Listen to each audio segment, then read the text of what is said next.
We're going to kick it off talking with Ron Stoller this morning, and I'm going to tell you a little bit about Ron. Ron was a police officer for the city of Medina for 18 years, and his work culminated in significant crime reduction that received statewide recognition, with one particular initiative that he was involved in being published nationally by the National Crime Prevention Council. He joined the Juvenile Detention Center in 2005 as the assistant superintendent, and he was promoted to superintendent in 2007. And since then, he's implemented a behavioral level system that reduced youth infractions by approximately 65%. He introduced therapeutic art, therapy dogs, music therapy, journaling therapy, mindfulness, and yoga for their youth, and he has brought in award-winning teen authors and a wide variety of both professional as well as lay speakers for their youth.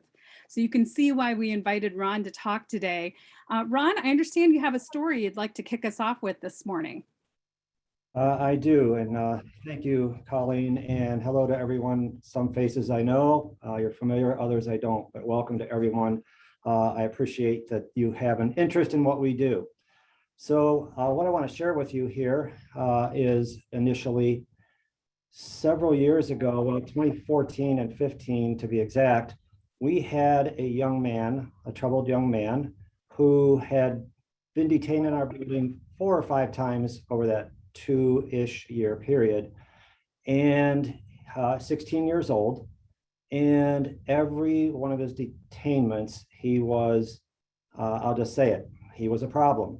He was defiant, he was non-compliant, he was gonna do or thought and tried to do what he wanted to do when he wanted to do it, did not like adhering to our rules, and we have a fair number of rules and a lot of structure here, which the vast majority of kids actually do very well on.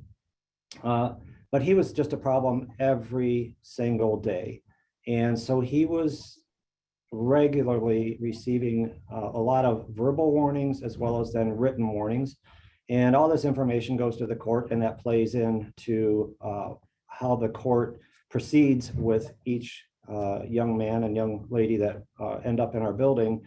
It can play into how long they're detained here and some other factors. We have social workers on staff who tried to reason with him. The rest of us tried to reason with him. He just was not willing to do what we had desired for him to do. He was not willing to change his behavior. And then again, on his 4th or 5th detainment, he was released, went back home for a while. As I recall, maybe 3 months or so, something like that. And he found himself back in our building, detained again. And we noticed that there was a change in his behavior this time. He was respectful. He addressed everyone as sir, ma'am, yes, sir, no, sir, yes, ma'am, no, ma'am. And in a fairly short amount of time, he achieved quite an accomplishment here that none of us ever would have predicted. I could tell you a lot of stories, but I'll just leave you with that for right now. And here shortly, we'll come back and I will explain kind of in the words of Paul Harvey, for those of you who might remember Paul Harvey, the rest of the story. All right, thank you, Ron. So was Ron just lucky, or is this a science-based fact? Let's bring in Dr. Randall to talk a little bit about what happened in Ron's situation.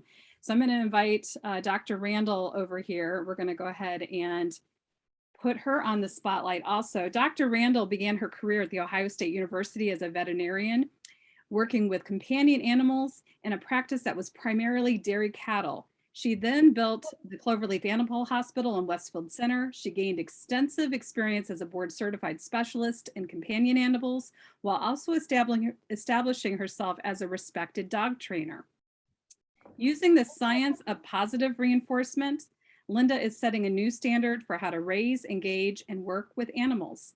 She is committed to understanding how behavior works from the emotional and medical aspects. She's the owner of One Smart Dog in Seville, and she specializes in helping people access their dog's best self through non-aversive learning, training, and instructing. Dr. Randall is widely known for her love of teaching people how to reach their dog's inner best self. Lindy hopping wherever she goes, and her conviction that compassion, generosity, and a gentle sense of humor will always return to the giver tenfold. She is also determined to learn to play the ukulele. Thank you, Linda, so much for joining us today. Thank you. I don't think you're seeing the screen correctly. I Are am you? seeing it partly, so if you could just click on play from the beginning. Alrighty. Okay. Here we go. All right. So what is positive reinforcement? But first of all, let's look at what behavior is. So behavior has function. It has a reason for being, or we wouldn't behave. It's used by animals, all animals, human or otherwise, and it's in response to environmental conditions. And I'm just moving something here because I can't see my own screen. Okay. And it serves to change or maintain those environmental conditions. You like the environment you're in, you're going to do behaviors which keep you in that pleasant environment. A behavior is also observable and it's measurable. Today, we're going to discuss operant behavior. There are other kinds of behavior. We're discussing operant behavior. Operant behavior depends upon the outcome or consequence the behavior produces. The behavior itself will increase or decrease based on this outcome or consequence. So behavior, we talk about it as ABC. A is just the antecedent, whatever comes before the behavior, immediately before the behavior. Then of course there's the behavior, and then there's the consequence. The consequence can be punishing or it can be reinforcing. How do you know which it is? Well, if the behavior decreases, then the consequence punished that behavior. And if the behavior increases, then the consequence reinforced that behavior. So by definition, punishment decreases behavior and reinforcement increases it. And although there's more to it than that, we're going to use these as our definitions for today, for right now. So what is punishment and how does it work? Let me just, okay. Punishment is painful in some way. It can be painful emotionally, mentally, physically. And the use of punishment to change behavior really rests on the idea that the learner wants to avoid punishment. Therefore, if a behavior results in punishment, eventually the learner will stop doing the behavior in order to not receive the consequence or the punishment. And that's a simplistic view of it, but again, we're going to use this for today. Punishment, this is important, does not give the learner any alternative behavior to do in order to escape the punishment. We basically say, just don't do that and you won't be punished. If the punishment is mild enough to the learner may decide that it's worth enduring that punishment in order to access the behavior anyway. This in turn may lead other people to increase the severity of the punishment to the learner. Note, punishment is always on a continuum from mild to severe to even catastrophic. So what we really want to know is punishment effective? Effectiveness relates to how successful the punishment is in decreasing or eliminating the unwanted behavior. There is some research that shows that mild punishment may be effective in some circumstances with some populations. But the effectiveness of strong, severe, or prolonged punishment is not really clear. The effectiveness of punishment may be increased by applying it frequently, applying it immediately, and also when it's used in conjunction with some positive reinforcement of pro-social behavior. However, let's look at the negative effects of punishment. For the learner may avoid or try to escape from the situation that's punishing. The learner may become alienated, and the alienation of those punished to the point of inaction or helplessness, they give up. They may become aggressive, both to targeted to where the punishment is coming from, and also generalized around to the environment around them. And then they may grow up or become punishers themselves. How about the punisher? What happens to the punisher? We may be conditioning the punishers because we might be rewarding them for the behavioral change of the learner. So if someone punishes someone in a situation and that person then becomes a model citizen, so to speak, then somebody might say to the punisher, you did a great job. And then that punisher will punish more and possibly more severely in order to be rewarded. And what about the conditioning of the punishers through intrinsic self-reinforcement because of the gained power over the learner, because power itself can be reinforcing. Now we're going to switch over and let's look at positive reinforcement. Again, just to remind you of the ABCs of behavior. Again, we're looking at the consequence. And in this case, we're looking at the consequence as a reinforcer when we just looked at it as a punisher. And if the behavior increases, then we know that the consequence is reinforcing. By definition, again, the punishment will decrease the behavior, and importantly, reinforcement increases the behavior. Positive reinforcement rewards behavior that is desired. To be effective, it should be immediate, consistent, and importantly, relevant to the learner. If the learner doesn't think it's reinforcing, then it's just not reinforcing. And how do you know that? Because reinforcement increases the behavior. If the behavior doesn't increase, you did not provide reinforcement. Whoops. Are you seeing 3 screens? No, you're only. Okay, I seeing, am. I see 3 seeing screens. one. Okay, Ron, does it look good on your end? I just see one. Okay, okay. no worries, Linda. Okay, is positive reinforcement effective? Wait a minute here. I can't go from one screen to the next. I've just got 3 screens here, all saying the same thing. Okay, would you like to close your share and reopen it? I sure would. Okay, we can definitely hold on for a second.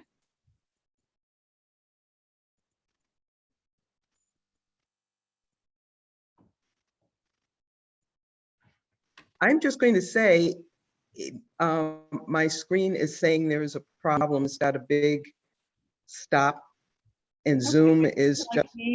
Would you like me to share for you? Yes. Okay, let's go ahead and pull mine up. Except I may have to go out of Zoom and come back in. Quite honestly, Zoom isn't working. All right, so why don't you go ahead and do that? And I'm going to go ahead and open up your PowerPoint, Linda, that you sent me. Okay.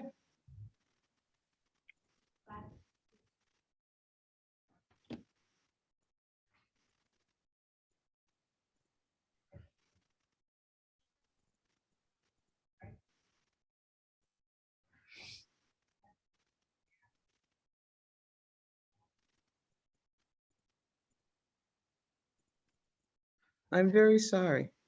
That's okay. Won't even let me exit. All right. It's very strange. Are you just seeing yourself right now, or what are you seeing? No, I'm now up from 3 screens to 6 screens. Okay, I can see you. all right. So if you want to, if you can go ahead and share your screen, maybe I can read it off yours. Okay, sounds good.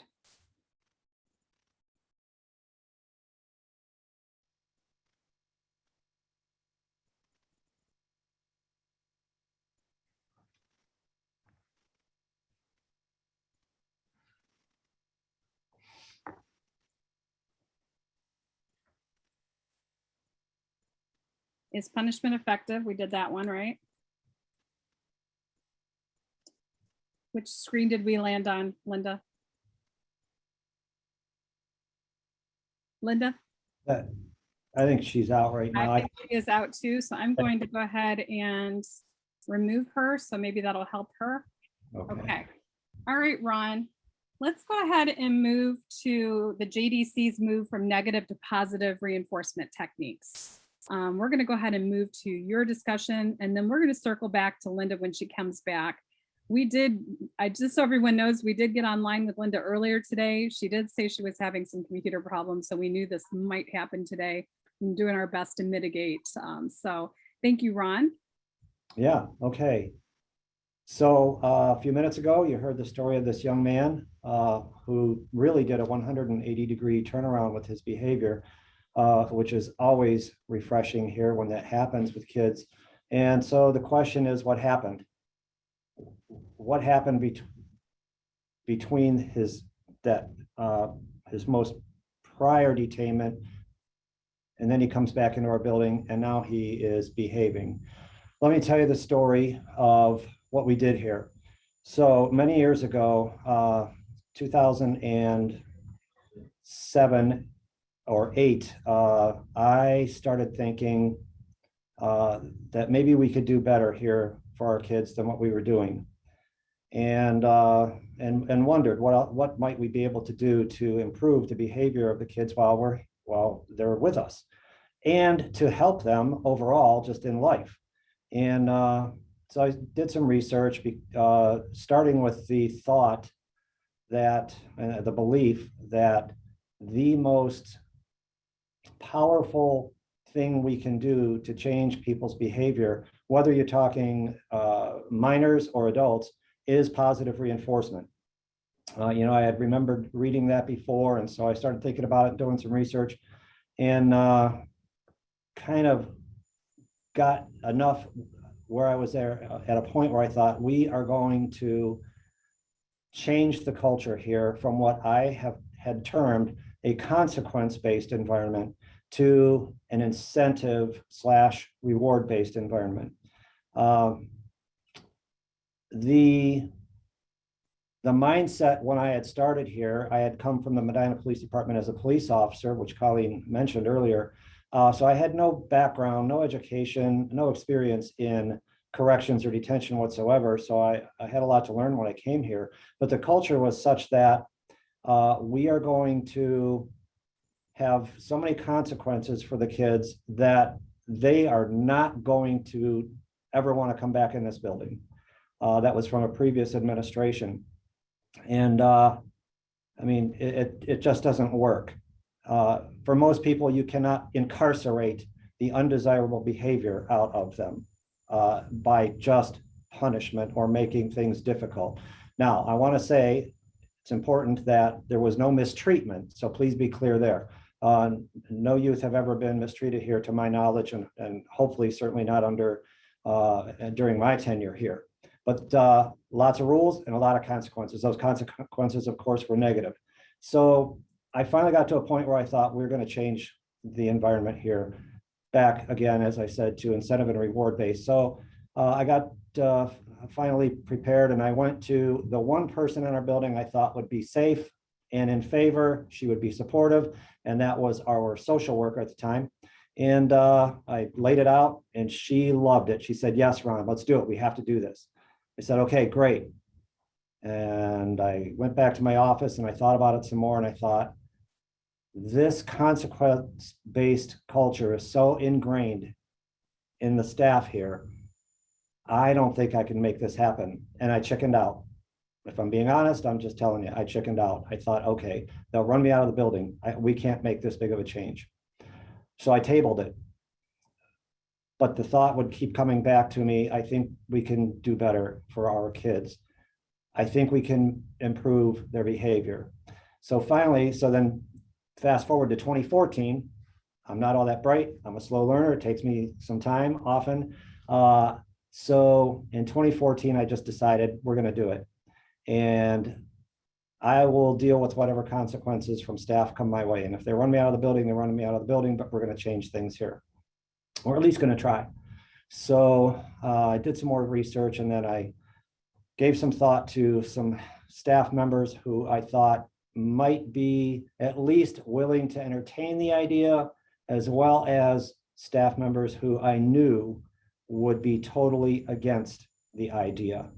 And I know Colleen's heard me share this several times, but I think it's worth sharing. Our now assistant superintendent, Megan Milliken, who some of you know, she was a sergeant at the time, back with the kids. That's what she did. And I knew she would be totally opposed to it. She was one who would not buy into this. So I went to her and I explained to her what I wanted to do. And in her words, and very politely and professionally, she told me, the day we change the culture here to incentive and reward based is the day you'll have my 2-week notice. And she's still here all these years later. And if she were here in the room with me today, she would share with you that this level system that we put together, and I'll get into that here in a second, was the best thing we've ever done to change the behavior for the better for these kids. And as a side note, once we implemented this system, I had people making it a point, people who volunteer, whether it's weekly or every other week or monthly, that would come in and volunteer and work with our kids. They were always making it a point to stop by my office or call me or email me and say, wow, what a change in their behavior.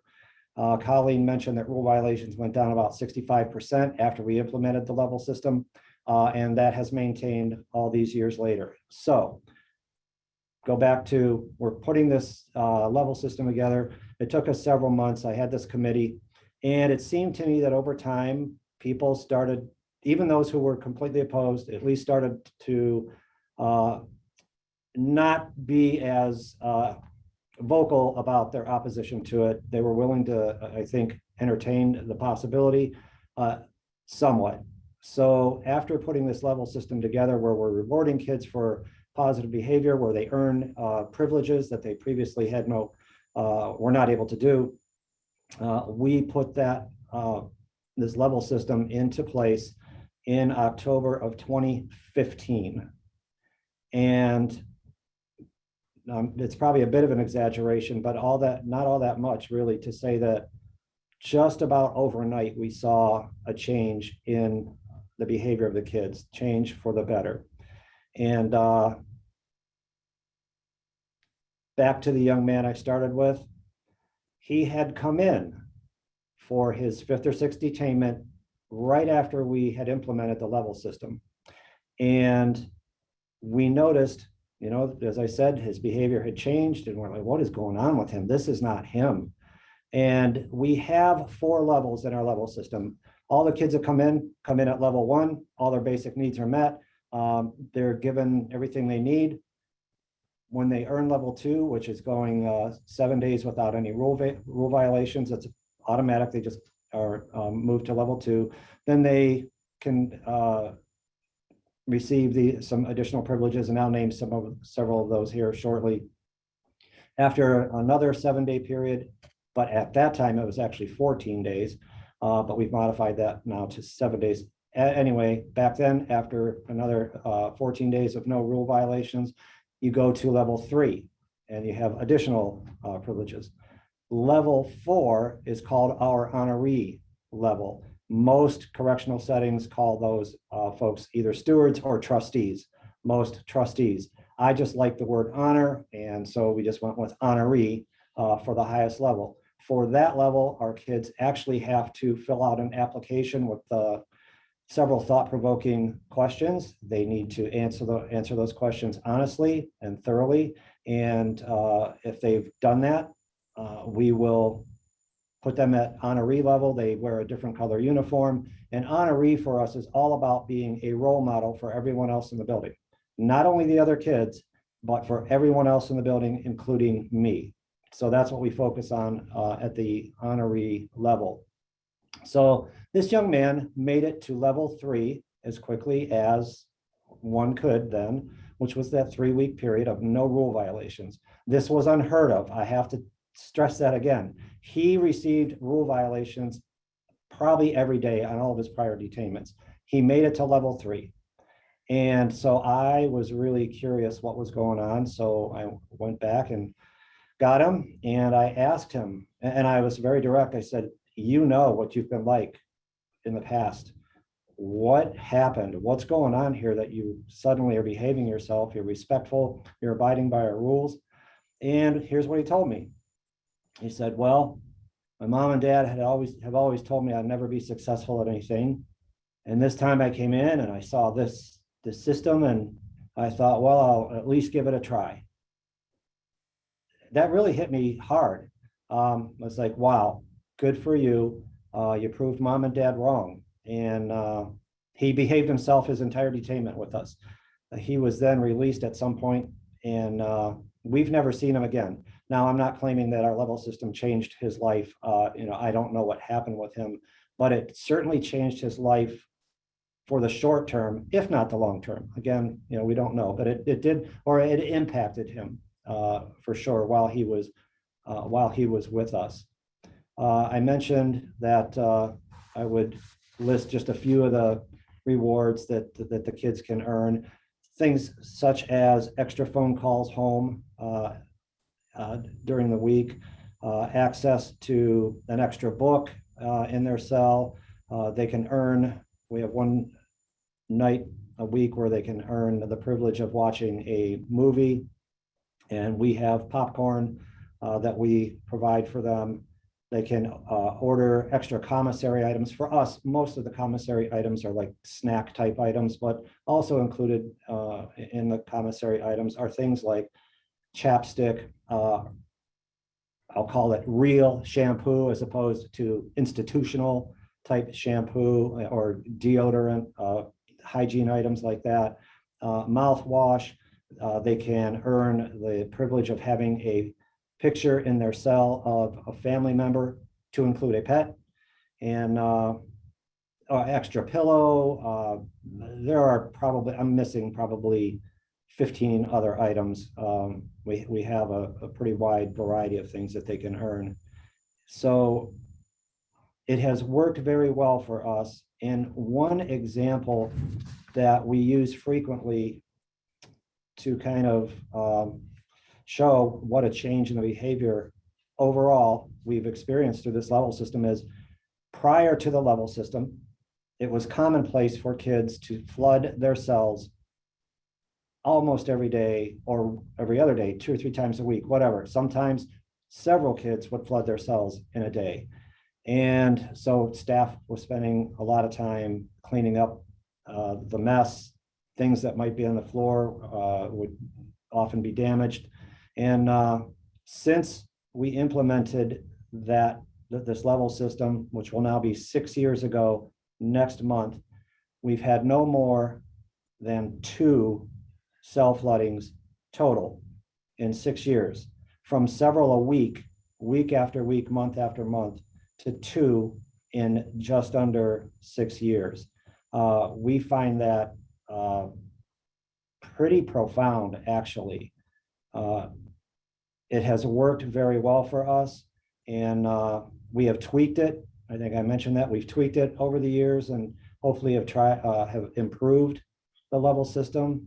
But we have a young man right now, and Colleen, we didn't even talk about this recently.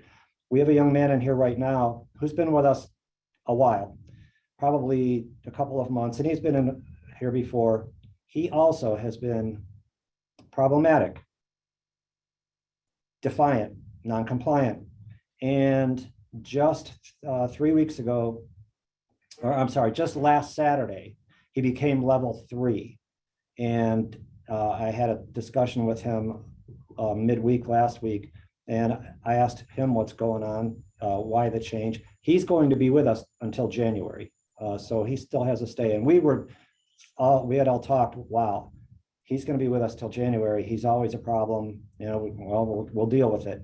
And so when I talked with him a week ago, the first thing he told me was, I'm going to be level 3 Saturday, Mr. Stoller. I said, good for you. You're going to make it. You're going to make it, right? He said, yes, sir, I'm going to make it. And after I make that, I'm going to be honoree. I'll do whatever I have to do to be honoree. I said, okay. He said, what's going on with you? He said, I'm just tired of causing problems here. It's a lot easier to just make things easier for everybody else. I don't want to cause problems for your staff. I don't want to cause problems for anybody else. It's just much easier to listen to the rules. It's actually really easy to listen to the rules, even though we have a lot. I thought that was pretty cool. It's an absolutely cool story, Ron. Just curious, are there any questions out there? So there is a question from a person. Are the art classes, yoga, meditation, journal writing optional or required or earned? So it's a variety. It's all of the above. No, let me back up. None of those are earned. They're offered to everyone, all of those services. But depending on what's going on with a particular resident, we refer to them as residents. Some of them are mandatory for some of the kids, but not necessarily. It depends often on where they're at mentally, emotionally, what's going on with their particular cases through court, things like that.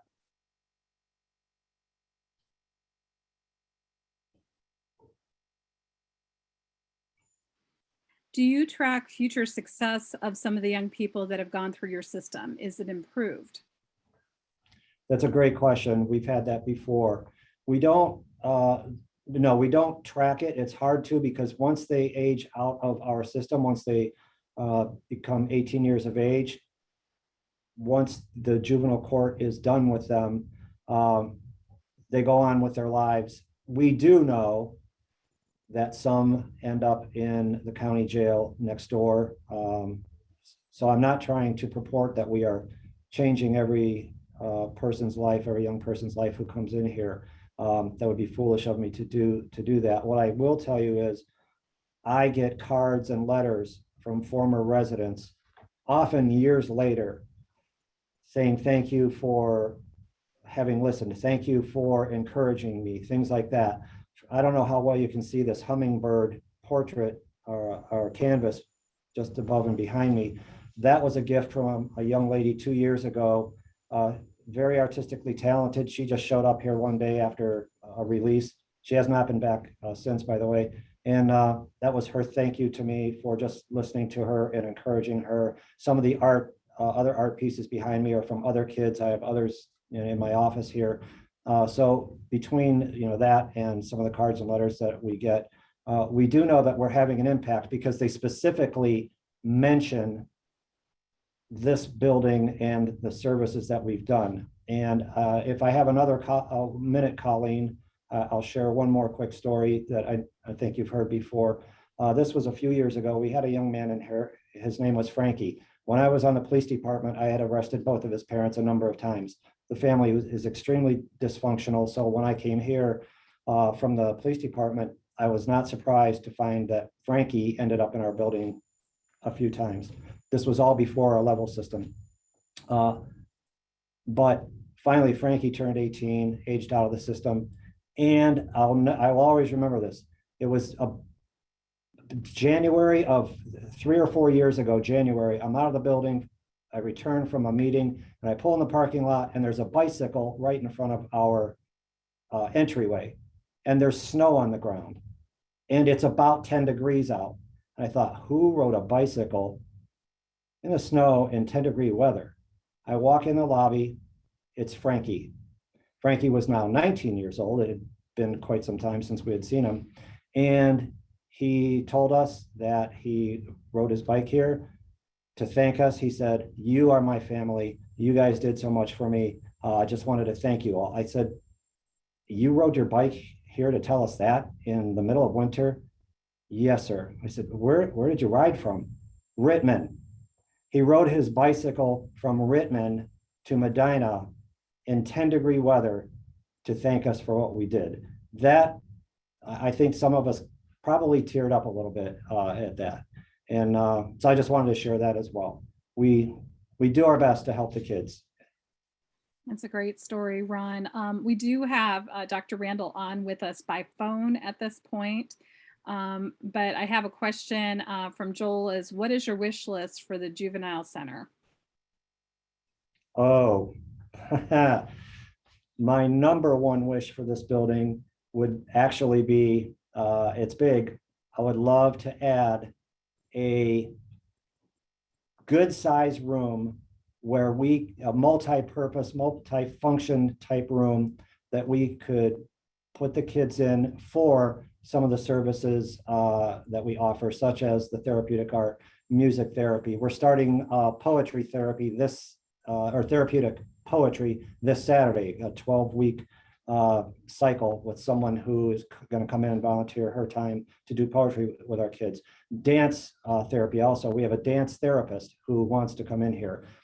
We don't have the funds for those who need paid or want to be paid. And also we're kind of cramped on space. I would love to add on to the building. I know that's probably not what most people want to hear, but that's at the top of our list. As well as a greenhouse. Wow, a greenhouse. Greenhouse, yes. You know, we've had a garden in the past, but I'd like to have an actual greenhouse. Yeah, so you can use it all year long, huh? Yes. Yeah, that's fantastic. What were the punishments that were used before your current positive reinforcement system? The biggest one was the term lockdown. You're locked down in your cell for 23 hours a day. By law, we have to offer the kids, they can refuse or decline, and sometimes they do, but we have to allow them to go to the gym at least 1 hour a day, unless they are too great a safety or security risk, but that's pretty rare. I mean, we've had that where they were too dangerous to let out of their cell. They would assault someone or try things like that, or seriously threaten to harm other people. So that was the big one. Cleaning, and which a lot of the kids didn't want to do, but that all changed. It used to be common. Again, I'm just being honest and open here, for some kids to be locked in their cell for 3 days, a 3-day stretch, a 4-day stretch, a 5-day stretch. And then if they didn't improve, another 5-day stretch. And if they didn't improve, another 5-day stretch, which we were permitted to do by law. But again, it didn't work. And we couldn't tell you the last time we had a youth locked in their cell for more than a day. Usually it's a couple to a few hours, and that's it. Dr. Randall, unfortunately we got disconnected with you. I just want to bring you into the conversation at this point and just kind of see, was there other points that you would like to go ahead and at least try to cover with everyone? I can always pull up the PowerPoint if you want me to, or we can just kind of talk off the cuff without that PowerPoint. And of course, we can share that PowerPoint with our listeners today. Would you like to join us with the conversation?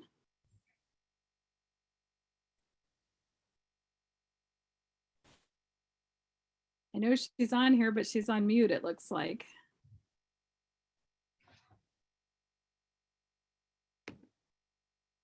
There we go. Can you hear me now? Yes, we can hear you now. Okay.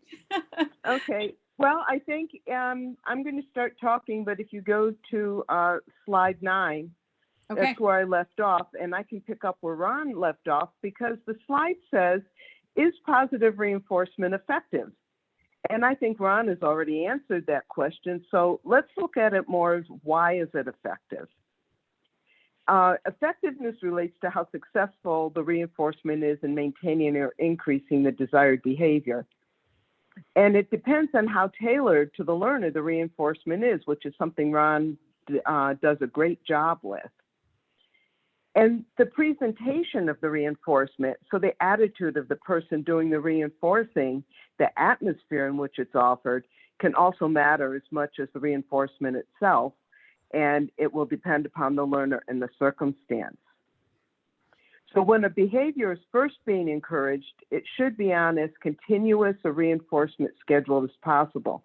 When the reinforcement is expected and the behavior is performed intentionally and is reinforcer worthy, something that the kids at the center have begun to do a lot, it needs to be given. And it can later be faded as other behaviors are added and reinforced. So I think that one of the most important things we see is that positive reinforcement is effective because it also gives the learner something to do instead. Punishment just tells them what not to do, and it leaves a void. Another point that I think that Ron's stories bring into full view is that when punishment is used, the learner reduces just enough of the punished behavior to escape the punishment. Once a baseline behavior is found that does not incur the punishment, the learner will not try to do less because there is no less punishment than none.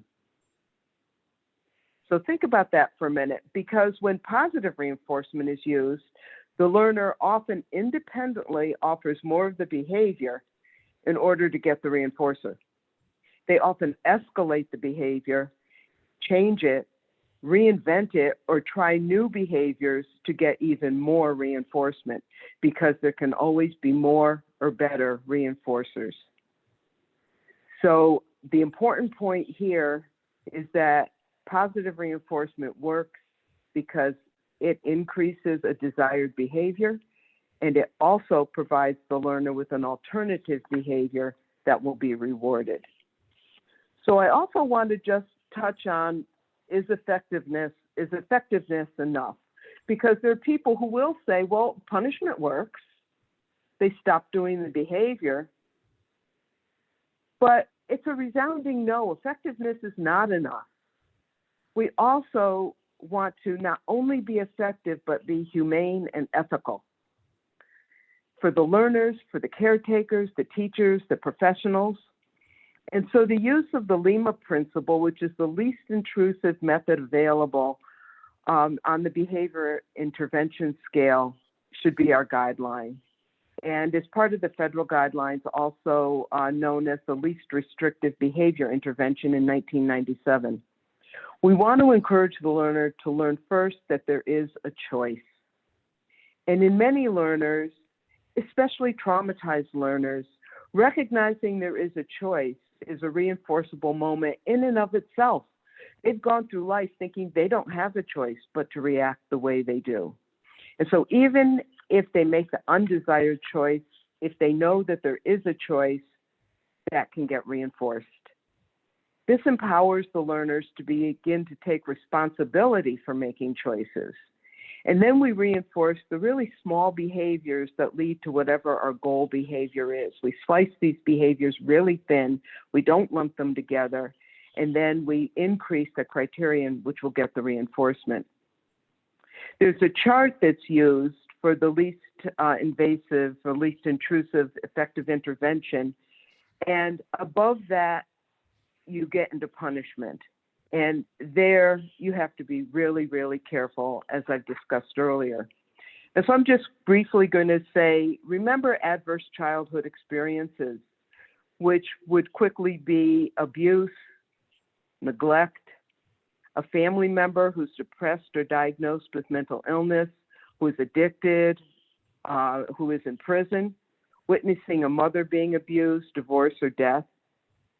And it's our responsibility to the children and youth in our society, especially to our most vulnerable children, many of who are in the juvenile system, is to remember that just the fact they are in the system means they most likely have a high ACE score. They are traumatized, and they qualify for trauma-informed care in all aspects of their lives. And to also remember, children aren't resilient, they're malleable. Resiliency is the ability to recover readily from misfortune. and to be capable of returning to your original state of being. Whereas malleable is capable of being shaped or formed, but usually by pressure. And you're easily controlled or influenced, and you are able to adjust to changing circumstances, meaning you're adaptable, but adaptable in both positive and negative ways. It's not a value. When changing behavior, we want to remember, especially with children, as we know, their brains aren't formed, and when they're raised in unpredictable, violent, and/or neglectful settings, their neurodevelopment suffers and changes. And punishment may be what these children expect, but positive reinforcement is what they will respond to, as we've seen with Ron's information. There must be a consistent, reliable behavioral assessment program in place, which they have. It must be tailored to the specific population, which they've done, and to the individual learner, which I think leads to the great success of their program. The results of the positive reinforcement must be rigorously monitored and tracked so that contemporary and long-term adjustments can be made. And at the same time, those in charge of the learners must be trained and, most importantly, supported and also reinforced positively for their efforts, their caring, and their learning. And this takes time, it takes money, and it takes dedication, all of which Ron and his staff have. So we're really fortunate to have such a visionary leader in the field of positive reinforcement in juvenile detention centers in our community. And I think Ron is wonderful. So that's all I have. Thank you, Linda. You're welcome. All right, so we promised that we'd be giving away a book today. And do you want to tell us a little bit about this book, Linda? Yes, it's called Tag, Don't Nag, or Don't Nag, Tag. It's Success the First Time with Tag Teach. And what Tag Teach is positive reinforcement for people. And it does come out of the positive reinforcement community, which has been in the animal community for quite a while, and out of B.F. Skinner's work on operant behavior. And it just comes forward with some really good examples that you can use in your home and in your place of business and just in society in general to use positive reinforcement in a loving way with everybody around you. And this is a signed copy by the author, Teresa McKeon. And she's well known in the business and athletic community for using Tag Teach to increase and improve performance. Thanks so much, Linda. And so I used a random name picker on a website and put all your names in there. And Ed Kinney, are you still on with us?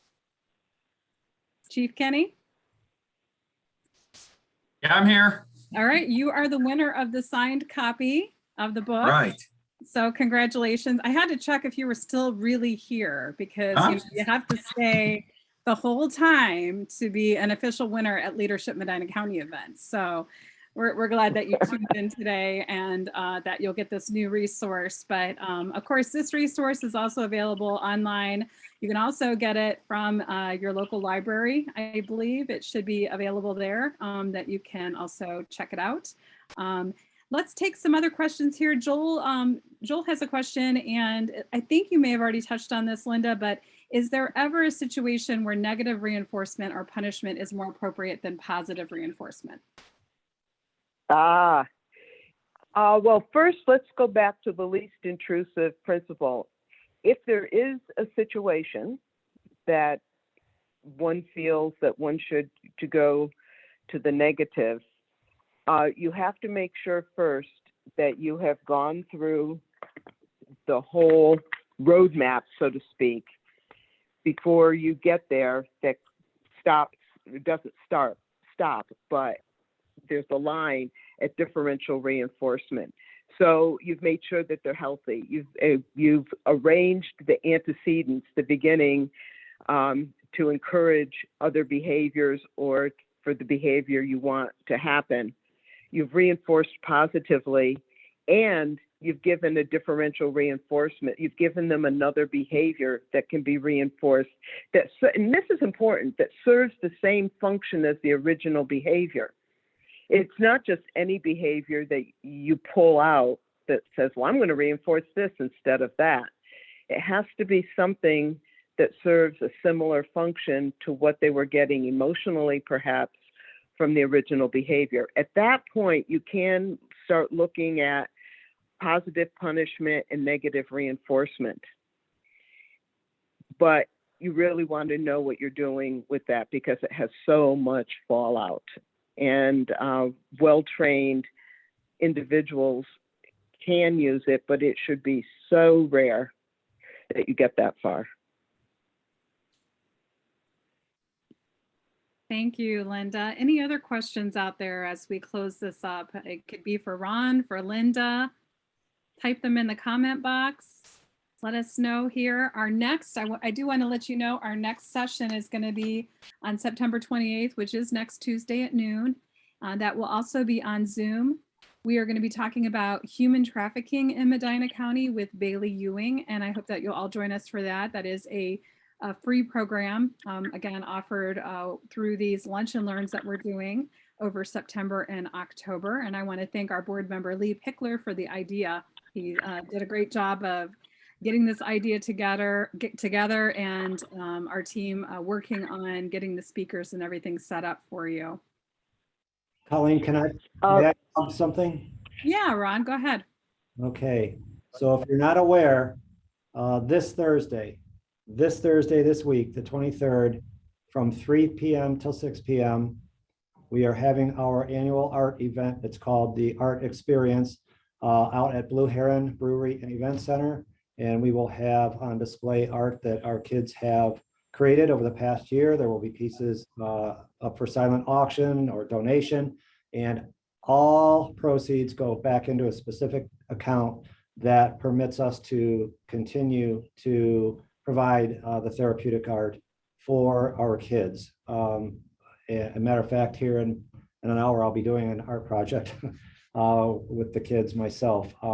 So I just want to make sure that everyone was aware of that, and we would love to see you there. Wonderful. Is there a fee to attend that, Ron? What a great question, Colleen. Why? No, there is not. Thanks for asking. No, it's totally free.